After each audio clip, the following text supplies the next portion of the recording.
And I was a product of Jim McComas. Had Dr. McComas not decided to do the presidential scholarship program, had he not decided to do kind of the recruitment program, I grew up on a small town down near Dayton, Ohio. I actually grew up on a farm outside of a small town and down near Dayton, Ohio, and had never thought of going to the University of Toledo until I got invited to apply for the presidential scholarship. And then Dan Simmerl thought I could be a college quarterback. So those were the two things I needed, and ended up at Toledo. And the rest, as they say, is history. One of the things I always love to kind of tease about, the tagline for Toledo when I enrolled was "Where Great Futures Start." And I had no idea what that meant, but that's exactly what happened. And so I'm very much a product of that program. So we're fortunate today in that we're actually going to hear from a fellow classmate of mine, Chris Dingus, who actually wasn't in the honors program, because at the time the honors program was only for arts and sciences, the College of Arts and Sciences students. But Chris actually attended a number of honors courses because I twisted his arm and got him and his then girlfriend, who became his wife, to join us, and so we could do some honors seminars on various topics. But Chris has been involved in high school education and education throughout Toledo, has taught many honors program and honors college attendees, and also has two great kids who went down to that school down to the south that's down in a city called Columbus, but I'm a Michigan grad, so I'm not going to say its name, but went to honors college down there, and so is very familiar with obviously the honors college and the honors program. So we're gonna have Chris kind of tell his story, both how he got to Toledo, how he graduated, what he's done since then, and then kind of some of his thoughts on honors education, if you will, and then kind of go from there. But first, what I want to do is kind of have everyone, we're going to go around the room, have everybody just briefly introduce yourselves. We have quite a few more people in here than we did last time. So I would ask you to keep it kind of brief, except that Heidi, why don't we have you introduce yourself, and then we'll come back to you and have you do the kind of honors college update before I introduce Chris. Okay. All right, I'm Heidi Apple. I'm a plant biologist and dean of the Honors College. I'm working through my 5th year here. And as I described earlier, folks, it's the best job in the world. And I'll leave it at that, and we'll talk with you more about it later in the event. Beautiful. Paul. Okay, I entered the program under Ernie Gray as a sophomore, and I was able to choose my own major in Russian studies. So I created an interdisciplinary major in Russian studies, including Russian language, of course. And what can you do with a bachelor's in Russian studies? Nothing, except maybe CIA, but that's not where I headed. I went back to UT and got a master's in European history with a minor in Eastern European. Did 18 hours towards a PhD, but that was it. That was in American history. To cut to the chase, I landed a job as a interdisciplinary instructor at Yavapai College to teach Western Civ and connections courses. It was a state-of-the-art team-taught interdisciplinary program, and I taught there for 28 years. And I was granted a faculty emeritus status 2 years ago after I retired in 2017. I have so much more I could say, but I'll leave it at that. Well, great. Welcome. Glad to have you. Joe, you want to go next? Oh, sure. When I was lucky enough to be the interim director after Dr. Gray left, I immediately visited the honors programs at Columbus, where I previously met the chairman of the Board of Regents, who was a real lout, but you know, that's as it may be, and the University of Michigan. So we were somewhere in between geographically, but nowhere near on the map. The programs at the other schools, they were fine programs and very advanced, but seemed to be pushing towards some kind of, we're all going to invent the next neutron bomb, or we're all going to become PhDs and so forth, as opposed to just savoring the opportunity to go to college. So Heidi, I think I sent you something yesterday about the origins of open curriculum that Dr. Gray was exposed to when he was at Brown.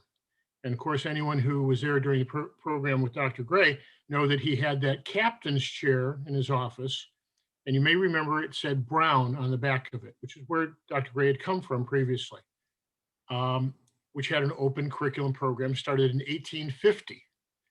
And then got reintroduced and culminated in a revision in 1962. But Heidi, you might want to share that with some folks to give some idea of where the concept of open curriculum, making your own way through college, comes from. And I don't want to go on too long on this, but during my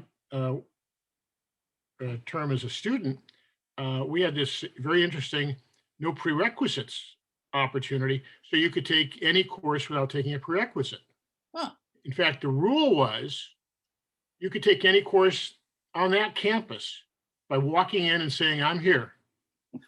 So I wound up taking as an undergraduate, 3 courses in the School of Law, which at the time was on top of the library. We always feared it was going to burn down and trap us all in there. 3 courses in the graduate program of psychology, and about 5 courses in the graduate program of sociology, all as an undergraduate. Because the theory was, if you want to walk into the class and take the risks, you might screw up and fail or whatever, it's on you. But it's here at the University of Toledo. Why wouldn't you be able to walk into any class on campus and say, I'm here, teach me? So that was a great experience and very broadening. And I probably had the wildest curriculum vitae of anybody coming out of the program, is my guess, including the 1 or 2 classes I walked out of or got kicked out of. But in terms of working on your Russian and using your Russian, that would prepare you greatly for having a conversation with Martha Mannheim. Did you ever talk with Martha Mannheim? Martha Mannheim was one of my professors. She taught me Russian literature and Soviet literature as part of the program I created for myself. Perfect, absolutely perfect. And Martha Mannheim, of course, was the bride of Michael Mannheim, who was an outstanding teacher, an O'Neill scholar, a really well-known national figure in education. We were very lucky to have the Mannheims, very lucky to have Michael, and tasked with the problem of Martha, because Martha's idea of a 10-week course was read a complete volume of Russian literature, which might include the brothers Karamazov, each week, along with a Russian history book that was 1,000 pages thick. And that was her idea of learning a little bit about 19th century Russian literature. Wonderful person. Thank you, guys. Kathleen, you want to go next? Sure. I was in the honors program back in, I graduated in 1970. So I was in from 66 to 70 and got a bachelor's degree and a master's degree from the College of Education. Also got a ed specialist there as well. I worked in various school districts in the area. I was in Bedford Public Schools. I was a middle school math teacher there. I was a high school math teacher for 14 years in Toledo Public. And I spent the majority of my career at Ottawa Hills Schools, where I was director of curriculum. And let's see, about 25 years at Ottawa Hills, director of curriculum and superintendent before I retired a few years ago. And when I retired, I moved to Columbus. And I've been, just as I'm working part-time right now at the Educational Service Center of Central Ohio, but I've had an opportunity to serve as an interim administrator in several Columbus area school districts, Upper Arlington, New Albany, Granville. I don't know if you're familiar with the Columbus area, but I've been working in each of those at one time or another, sort of pinch hitting for in a position when someone has left and they haven't hired a new person yet. So that's been really fun, because you can go into an environment and help support the work, but you know that you're not the person who is going to ultimately have the job. So it's a very enjoyable experience, and you get to meet a lot of great people and learn new things throughout your whole life. You're learning new things. So Cool. That's my story. And Dr. Larson was there. I believe he was the director of the program when I was there. We had honors seminars that we went to sort of to keep those connections. But so each year there were opportunities to be in an honors level class or to take an honors seminar, and have interacted with some of the people in those courses throughout my career in the Toledo area for years. So Cool. I Well, really enjoyed welcome, my time welcome. at university. It was great to see you guys. Well, welcome. Well, we're happy to have you. Thank you. Chris, why don't you just quickly introduce yourself, just kind of the basics, and then we'll come back. Dude, you're muted. You got to unmute. How about that? Oh, there you go. There we go. All right. I can get my photo in here. Okay. I should be better at this. I teach with Zoom, so you think I would be an expert with that. Anyway, I enrolled at the University of Toledo in 1985, that fall, which means Jim McComas was president then. I think he was in 85. I went there because my three older brothers all went to UT. So I was the fourth one. There was like no other choice because everybody in the family went there. I started off in the College of Engineering as an industrial engineering major. Didn't really like it after about 2 years. I'm more of a fun person than a engineer. There we go. So I switched. I like mathematics though. So I was a math education major, and I finished my college career with that. And while I was at UT, I was Doug's fraternity brother and a couple things. We ran KDR, Order of Omega, and Blue Key. So those three organizations. After I met my wife at UT, also I was wait. One more thing is I did college student orientation. SOAR. Student orientation. It's not called SOAR anymore. Maybe it's called Rocket Launch. I believe that's the name of it now. But I was an orientation advisor for 2 summers. So that was a great way to learn about the different curriculums of the colleges because I didn't know too much about them. And we worked with advisors. I remember College of Arts and Sciences, Al Grande, Trudy Robertson, and Christine somebody. They worked with us in arts and sciences and engineering. I don't know anymore, but yeah, we worked with those advisors and got students in the courses. What I don't remember, and I was telling Doug this, I don't ever remember the honors program through the SOAR program. So we're not quite sure. Did they ship them off to a different place? But we have no idea. It was like a private society. It must have been. So none of us had any knowledge about that. I knew about all the other colleges, but gee, the honors program would have been in arts and science college. Okay, so that's how that worked. So then after I went to UT, I worked at St. Francis de Sales High School. I taught math for 28 years. I taught math at least one class a year, but for 14 years at that time, I was the academic dean, and I was in charge of curriculum. I was in charge of the honors program there, and which maybe I'll talk about some things we did there with relationship to colleges. And then I left there 2 years ago, and I teach mathematics at Lourdes University now, and I work on the side for my brother's company. There, that's me. Oh, and I have 2 kids. My oldest is a math teacher in Columbus, and my younger son, who they both went to Ohio State for undergrad, but my younger son got his master's at UT, and he is the director of education and outreach at the Toledo Museum of Art. So there you go. There we go. Cool. David, you want to go next? Introduce yourself. Okay, take yourself off mute.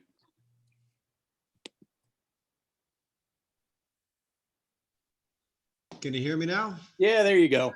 All right. Okay. Hey, everybody. So I have the solution to what you do with those Russian or East European studies. I studied Central European U.S. relations and wrote my senior thesis and honors thesis in that. But that was 1991. So I realized that at that point, I could either become obsolete right away or move to Poland for 2 years, move to Poland for a year, which is what I did. And as some of you can guess, life is what happens when you make other plans. I did stay here for 2 years. Then I went back to law school. That's the other alternative for people who finished in the honors program, and then worked for a year in the Northern District of Ohio there, then was picked up by the big firms here. So I ended up coming back into Warsaw, Poland for just another 2 years, but it's turned out to be 20 plus years now. So, but always impressed with the education I had. I was St. Francis before that, so a big fan of Toledo St. Francis, then the UT Honors Program. And yeah, exactly. I enjoyed McComas. Then I was with the crowd of the presidential scholars. I didn't make the presidential scholarship myself, but I was in the crowd of that, and that was also very much a good part of the program.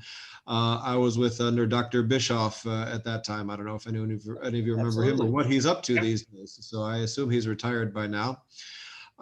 So there is something else to do besides teach once you finish in programs like that, but it involves moving overseas for just a short time, and then 40 years later you just realize you'd never bothered to leave. So greetings everyone from Warsaw, Poland. It's 6:30 in the evening almost. And so I'll have to, I might have to sign off at some point, but I do want to be involved in this. It's fascinating. It's wonderful to hear so many good things about the good education we had and the good times we all had. So Good. Hey, Robert Schultz, you want to go next? I remembered to unmute myself this time. Very good. Okay, good plan. My name is Bob Schultz, and I'm the interim associate dean for the Honors College. I come by the way of the Judith Thurb College of Education. My PhD is tripartite, gifted education, so gifted and talented, which is basically honor students, curriculum theory, and also science education. So I've merged all of those together. I'm also a trained cytologist, which is a cell biologist. Wow. And I did that as part of my master's degree, and did some bench work on electron microscopy when I was at that point in time at the University of Akron. So I'm an Ohio boy, born and raised in Maple Heights, so Cleveland area. Did a short stint far, far away in the land of West Texas, out in Lubbock at Texas Tech University, and then made my way back when Judy Erb wanted to put together a gifted and talented program in the College of Educations, and that brought me back to Toledo in 2001, and I've been here hanging around ever since. Cool. Hey, Rami, you want to introduce yourself? Yes, thank you so much. I'm so happy to be here again. I had so much fun hearing from all of you last time. And yeah, I'll just get into it. My name is Rami Musa, and I'm a second-year current student at the University of Toledo. I am a presidential scholarship recipient and an honors ambassador. So I'm very involved with the Honors College, and I'm enjoying it like crazy. I'm currently in the Multicultural Toledo class, and I have an honors contract in cell biology. So that's my current honors resume for this semester. But yeah, I'm so happy to be here and to hear from all of you. Just another quick thing. I came to Toledo for many different reasons, but definitely the presidential scholarship was a nice thing, as well as the Back to MD program. So through the Back to MD program, I'm going to be applying early to the College of Medicine through UT this May. So although I'm a sophomore, that's a year early. Okay. And it's Well, a good luck. guaranteed interview. So I'm excited. Good luck. Good luck. Yes. Thank you. Carly, you want to introduce yourself? Sure. Hi, everyone. I am Carly Lakuta. I graduated from the College of Business and Honors Program in 2019. I was the last graduating class I got to have my degree in person, so I just squeaked that one out. And then I have a degree in entrepreneurship and marketing. I currently am a marketing specialist at Mosier Construction here in Maumee, Ohio. And part of my honors capstone project, I founded a 501c3 nonprofit during my senior year at UT. So that's what I did my report on, and I'm trying to keep it alive during COVID, but it's been a little hard. It's called Cancer Pucks. It raises money for brain cancer research, treatment, and education. And we hold and then we raise those funds by holding a hockey tournament at the Tam O'Shanter in Sylvania, Ohio. So that is my pride and joy. And then, Chris, I wanted to say I also found the love of my life at UT. I'm getting married in October to a Sigma Alpha Epsilon. So I have that going for me too. So running a nonprofit and planning a wedding during COVID has just been a great time. So I enjoy the opportunity to sit here with you guys and kind of take my mind off it for a little bit. So it's a pleasure to meet all of you. Sorry to interrupt. Let me understand. With COVID, does this mean you have a socially distanced honeymoon? If I could be socially distant from him every day, I would love that. The right answer. My wife would agree. Paul, you want to introduce yourself? Sure. Can you hear me now? Yep. It's I'm Paul, graduate from 77. I got to see Dr. Larson a lot up in Ann Arbor. I ushered there for 20 years at Hill Auditorium and all the different venues up there, and he'd be a regular. But fond memories of both the honors program and the university. And I just retired from 20 years of magistrating at the probate court here in Lucas County, Ohio, and a lot of similarities with a lot of you. I was a usher at the Peristyle at the museum, and someone mentioned Bedford High School where I graduated from, and that's a small world. So happy to hear from all of you. Thanks. Cool. Jason, you want to introduce yourself? Hi all. Jason Bissell, 92 business and honors grad. I was in the accounting program and got my CPA and never left Toledo. I'm not from Toledo originally, but I never have left Toledo since I got here. In fact, I'm only about 5 blocks north of the university right now on Middlesex Avenue is where I live, Middlesex Drive. And I work for a company called Owens, Illinois. You probably all know in town. I do their SEC reporting, financial reporting, and I've been associated with OI ever since I did an internship through the College of Business. I interned at Ernst & Young, and I worked on the OI audit of 1991, and I spent 10 years with EY as the auditor, one of the auditors for OI, and then I moved over 19 years ago to actually work for the company. So I've been involved with OI the entire time, and it's nice being so close to the university, but I've been in my house for almost a year now, obviously because of the pandemic, but I can hear the bells from UT. So There you go. Thanks. Cool. Donovan, you want to introduce yourself? Hi, everyone. My name is Donovan Nichols, and I am a 2-time graduate of the University of Toledo, 2004, with communication, minor in mathematics.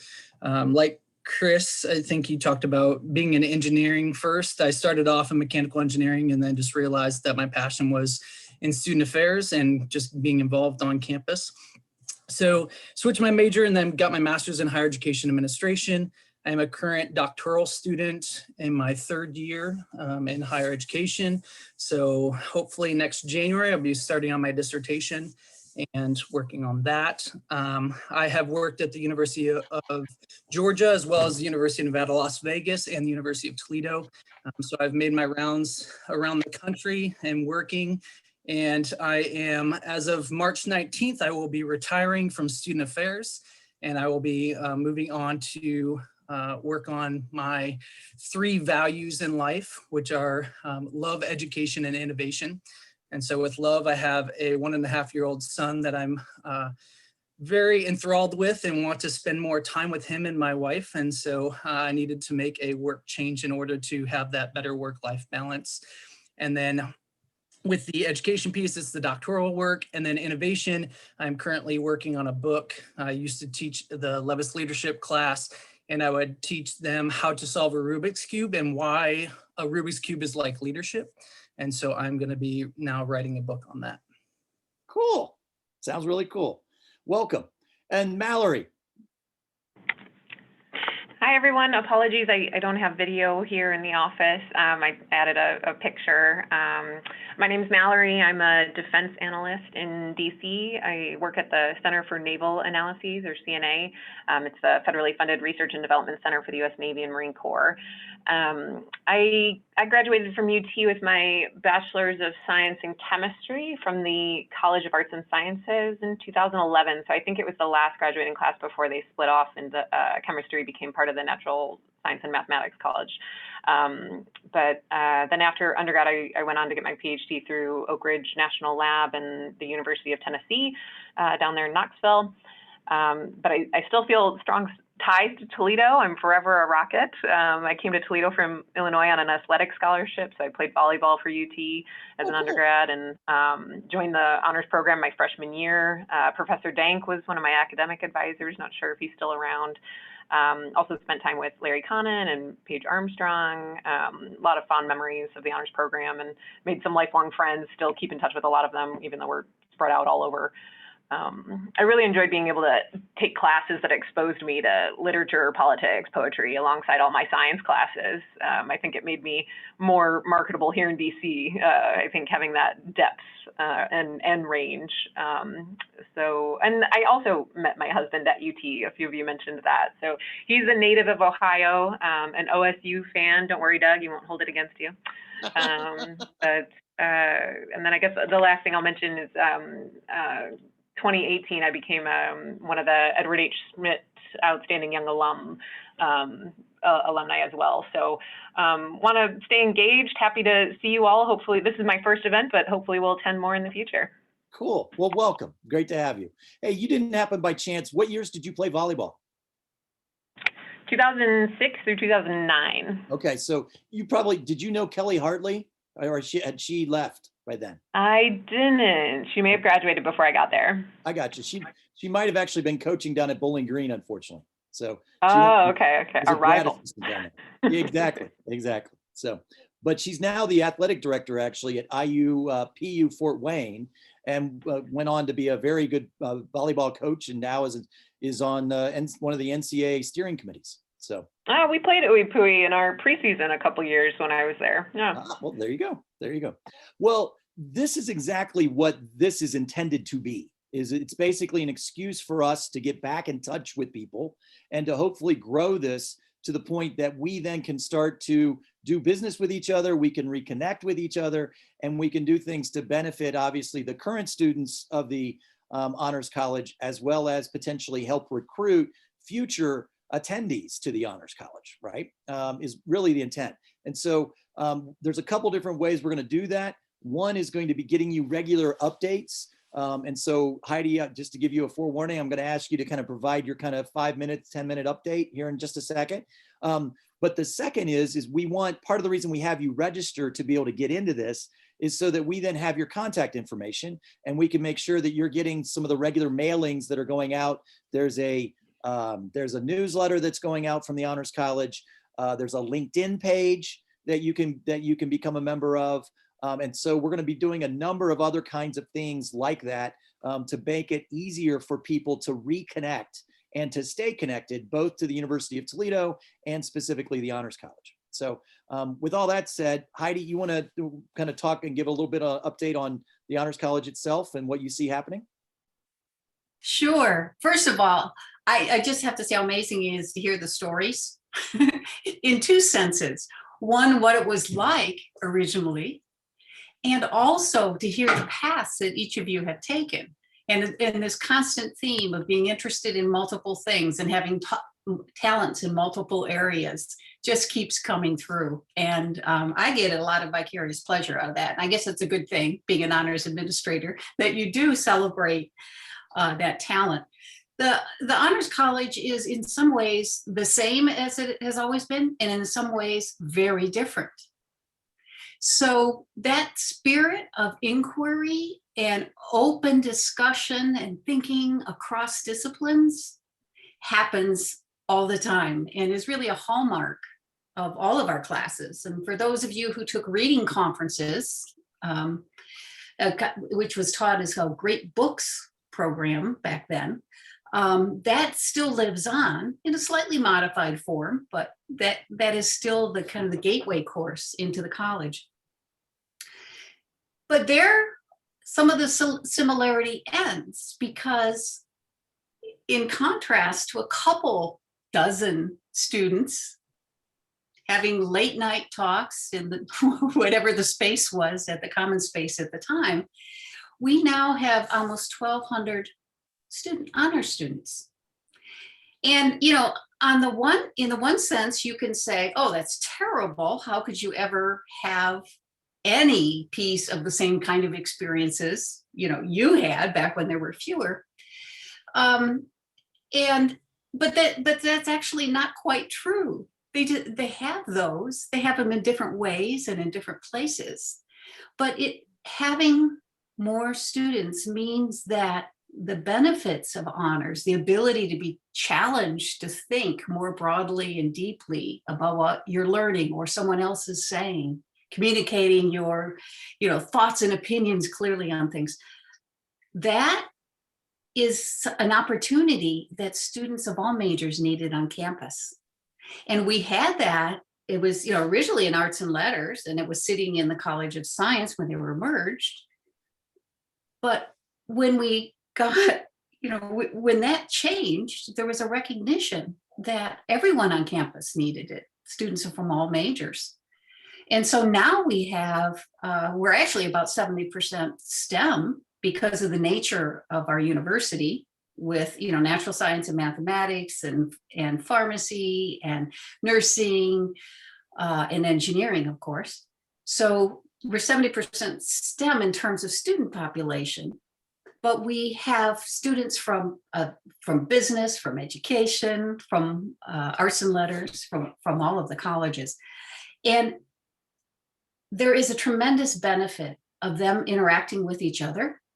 I mean, you guys did in your extracurriculars, right? And that still happens on campus, but interacting with each other in the classroom in these small discussion-based courses means that you get to hear a lot of different viewpoints, and you have to express yourself across multiple viewpoints and actually different majors, right? We sometimes even use our language differently. So the current honors experience includes close interaction with faculty, these intensive discussion-based classes, and then the students get the content depth in their majors. So whether that's engineering, nursing, history, whatever, the students will be working with faculty on research projects, because everyone has to do a thesis still, or a capstone project if you're in the senior design project, if you're in engineering, or of course in the arts, it looks quite different. But everyone has that intensive mentored experience. We've just made it available to many more students. That's tricky, but and that's where you guys help us out too, by providing expertise and connections, and even I think mentorship for some of our students. And I'll stop there and see if there are any questions or where we want to take the conversation. That's cool. And I think that's, one of the opportunities. We're losing you, Doug. Okay, there we go. I'm back now, I think. Am I back now? Mm-hmm. Okay, good. CNBC must be streaming some really serious stuff right now. Anyway, so, okay, well, thank you very much for that update. And obviously that is one of the opportunities I think that we want to try to grow out of this is internship opportunities, mentoring opportunities for current undergrads. I know one of the things Rami and I have kind of been in contact because he's interested in neurosciences and neurosurgery. I happen to run a neurosurgery practice at one point along my path. And so, I think that we're going to find those kinds of connections. So speaking of connections, let me go back to Chris Deinges. So Chris and I were in the fraternity, we're in KDR, Kappa Delta Rho fraternity together. We actually met originally in student government. I think we both were student senators at one point. And then from there, he became my big brother actually in the fraternity. So he was my moral guidant as much as, and he can tell you what a thankless task that was. So nonetheless, but I asked Chris to talk because I think Chris has got a really interesting perspective. He comes from a similar background like I. He came from a small town and came to Toledo and then never left. And I think it'd be really interesting, Heidi, at some point, or Sam, for us to track how many kids were drawn from somewhere else outside of Lucas County because of the honors program or the honors college, and then never left. Stayed in that kind of general metropolitan area, and have obviously contributed to the economy and all the other things and the milieu of Northwest Ohio. But so Chris, why don't you tell us a little bit your story from Toledo, how you got to St. Francis and how you always loved your little brother in fraternity. All right. Can you hear me? Yep. Good. This is strange how I got to St. Francis. They had a math opening as for a math teacher, and that was my major in college. And on my resume was that I was the UT homecoming chairman. If you recall, Doug, you were a student body president, and you, I don't know, appointed me. Exactly. Homecoming chairman.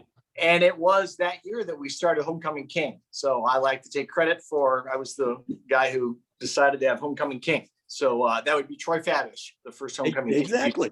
But on my resume as an activity in college, the principal, Father Marty, liked the fact that I was a president of a fraternity. I was involved in these honor societies in college, and I was chairman of Homecoming because they needed a math teacher, sure, but they needed somebody to be in charge of student council that ran Homecoming. So I got the job just because I could do Homecoming. There we go. So I could teach math too. So I do have a love for mathematics. I mean, that's probably that's my favorite thing to do. So in fact, I teach at Lourdes University. So I teach college students. So I have two connections with college students. I've been the chapter advisor for Kappa Delta Rho at UT since 2013. So many years. And so I get to know the college students that way. And we talk, I'd like to say I'm their academic mentor.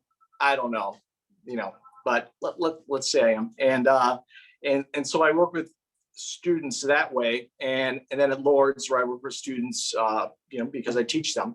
And but when it comes to the honors program, I was in charge at a high school level, and things that we looked at. Now the caliber at St. Francis of an honors student would be, usually every 150 seniors, probably about 30 or 40 had above a 30 ACT. So that's kind of the group of kids and we would travel throughout the US and take trips to competitive universities.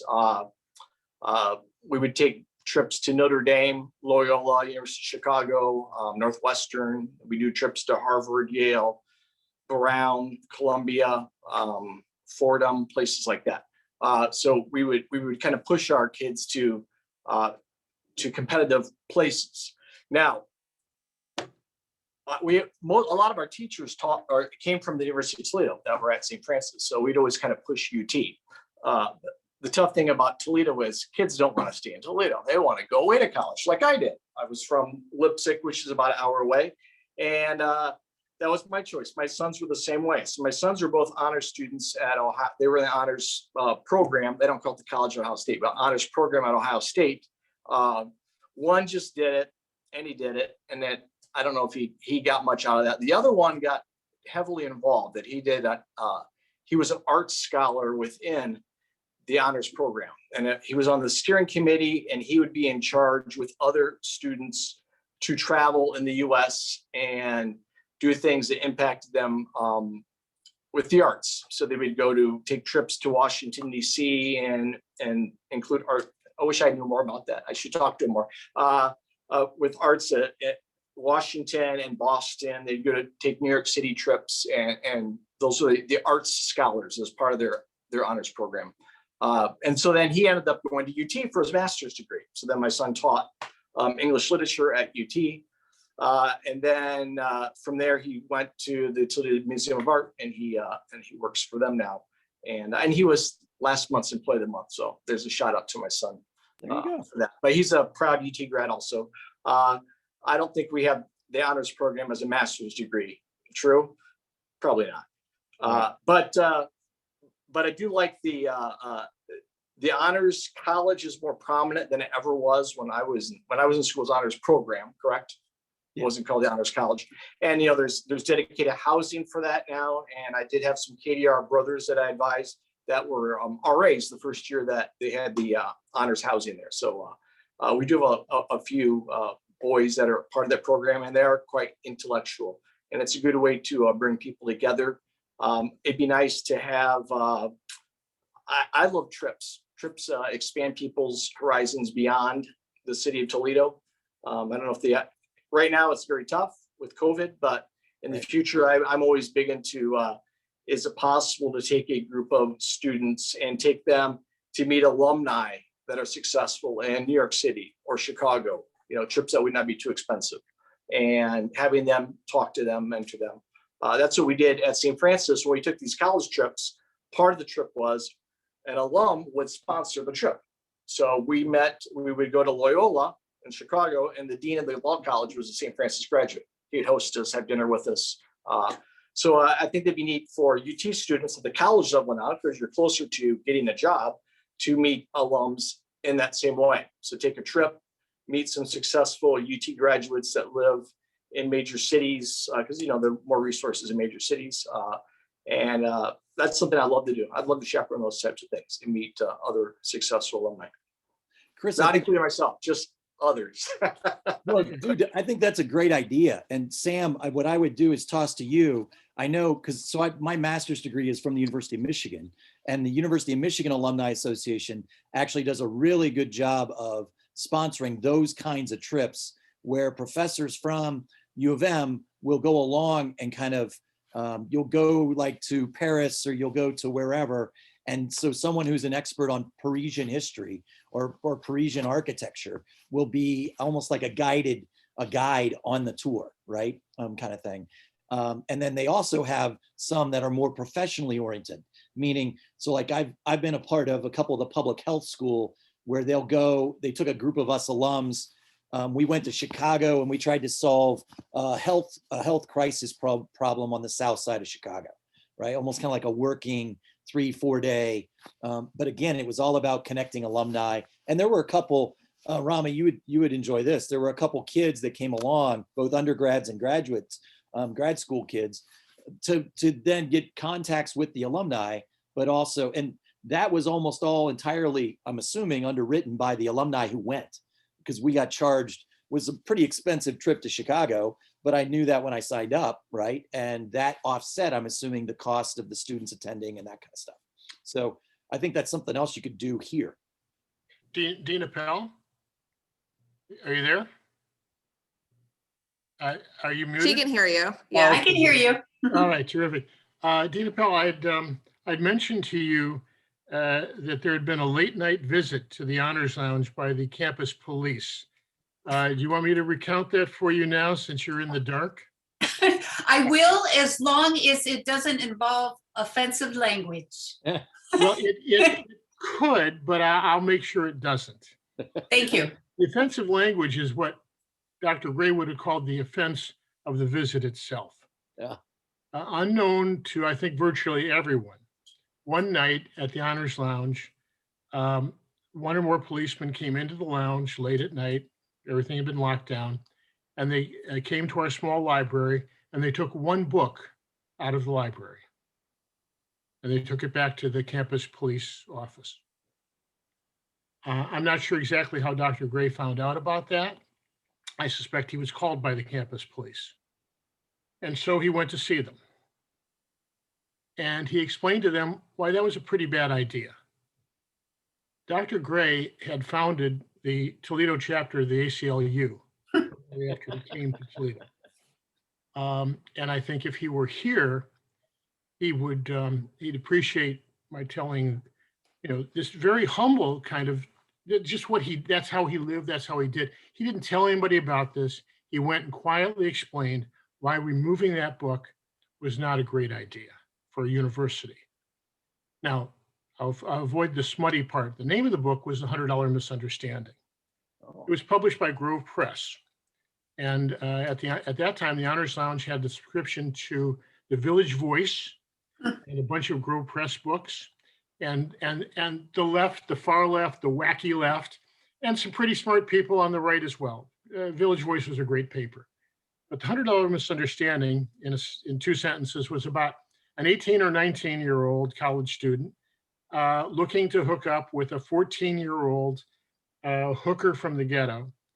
And he white, she black, and the chapters were alternated in the language of their two cultures.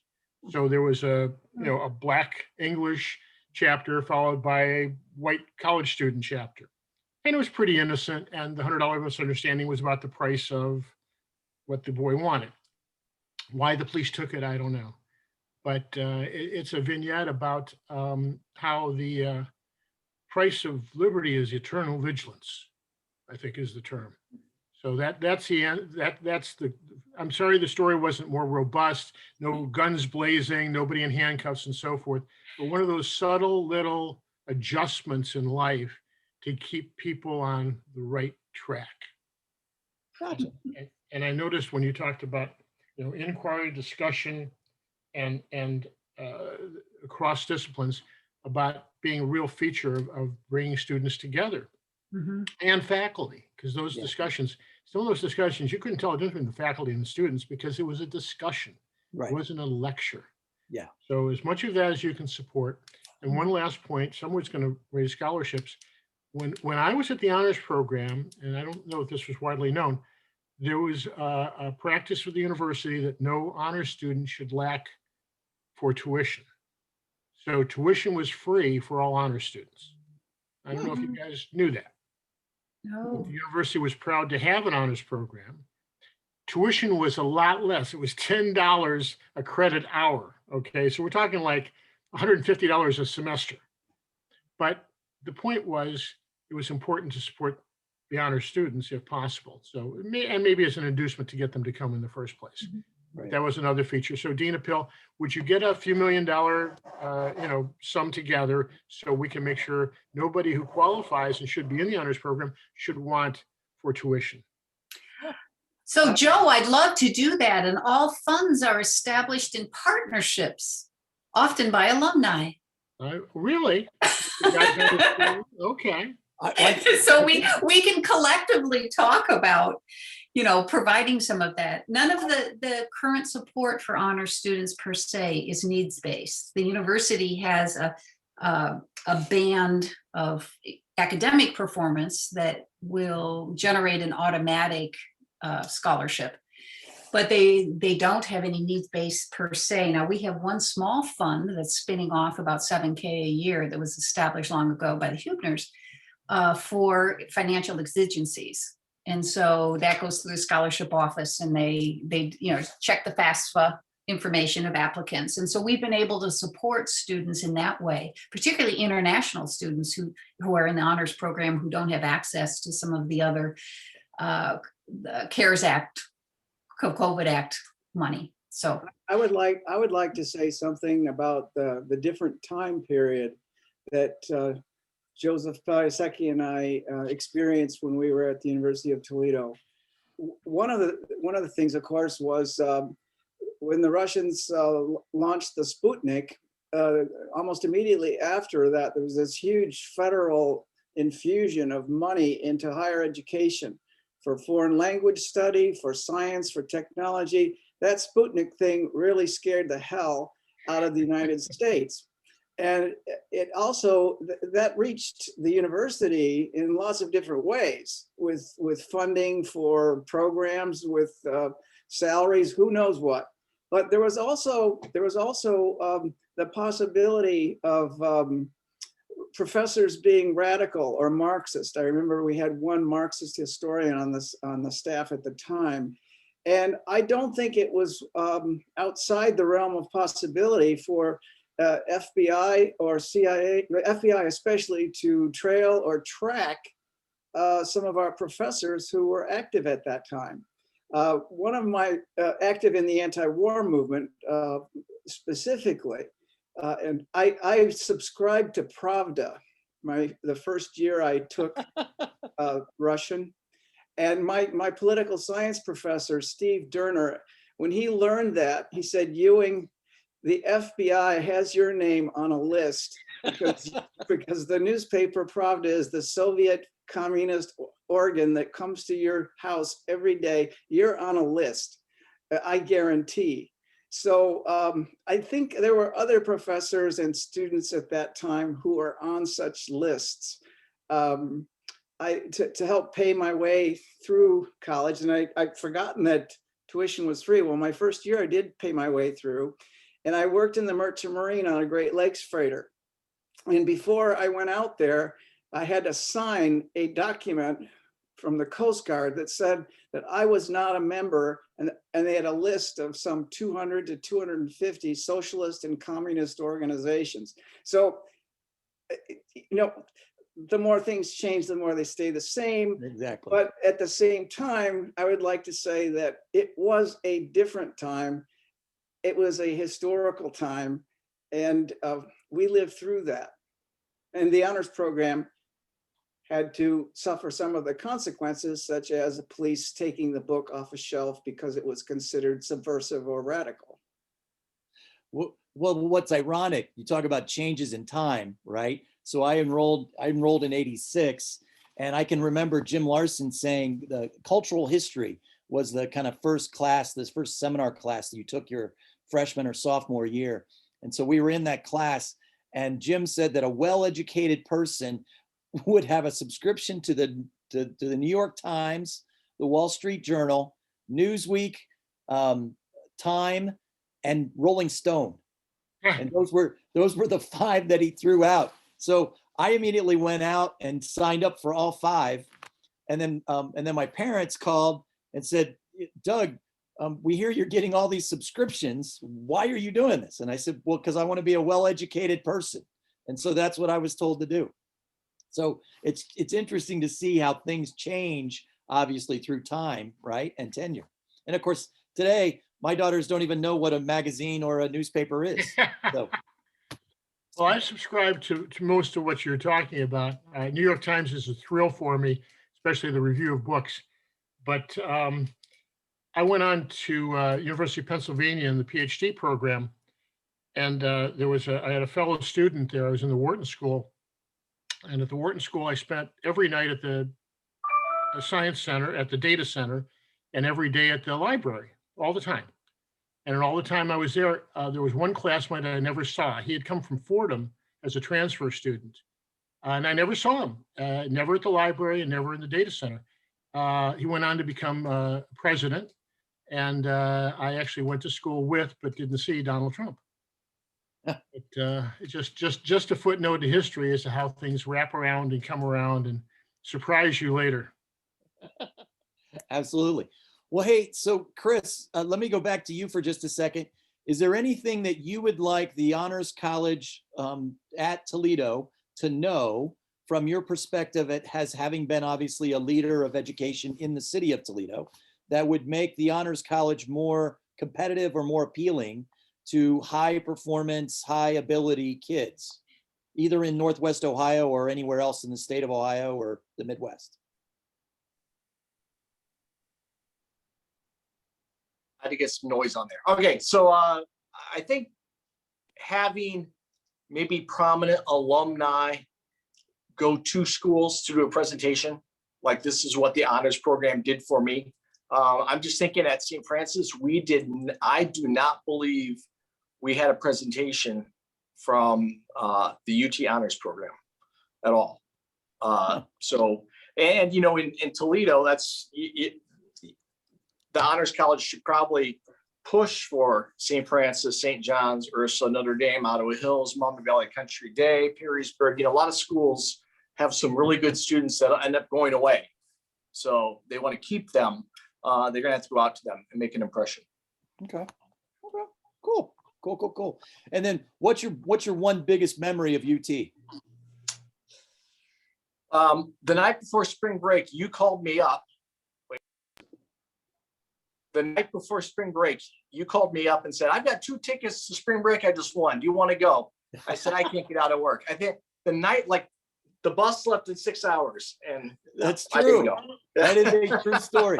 I ended up taking Jeff Cole. So that should give you, for those of you who might know Jeff Cole was student body president a couple years ahead of me, and then worked in the Office of Admissions, and I think now is the head of community relations for one of the big companies in Toledo. I'm not even sure which. Dana, maybe? It's Dana. Is it Dana? So, but no, so I ended up taking Jeff Cole. So you can picture me and Jeff Cole on a bus ride to Florida for a week and a half.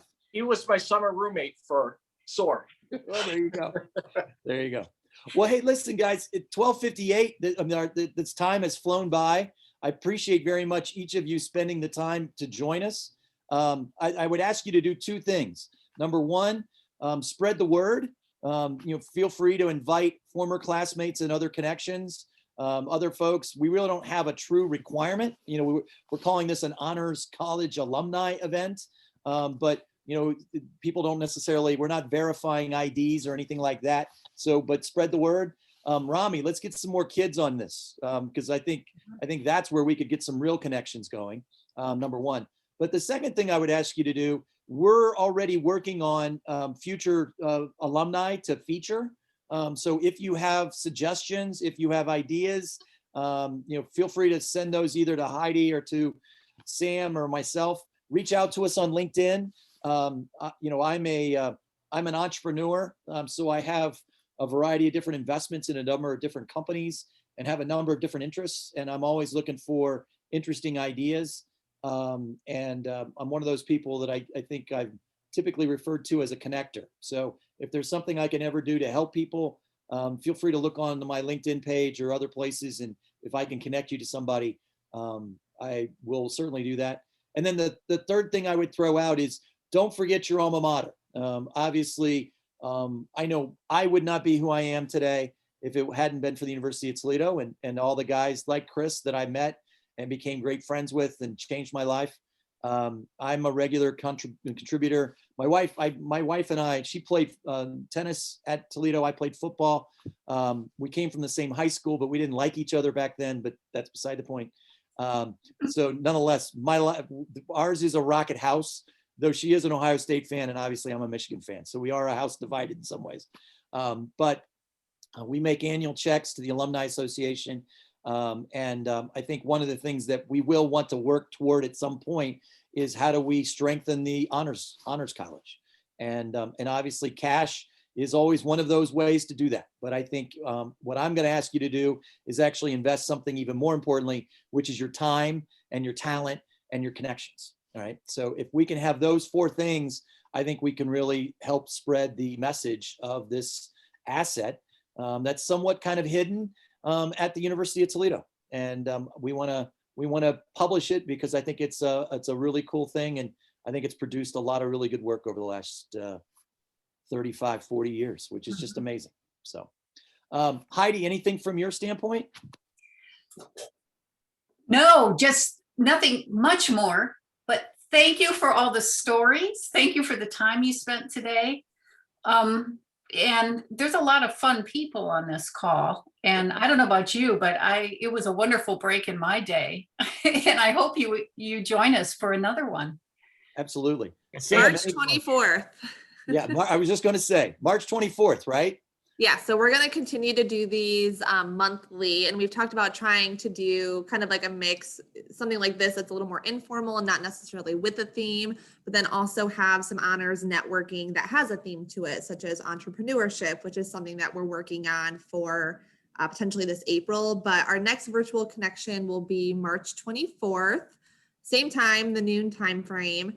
Donovan, I did see your note. We do have honors a list. So if you're interested in reconnecting with alumni from your class, please let me know. I'm more than happy to help find contact information or direct you the best way to our alumni directory so you can reconnect with alumni from the years that you were here on campus.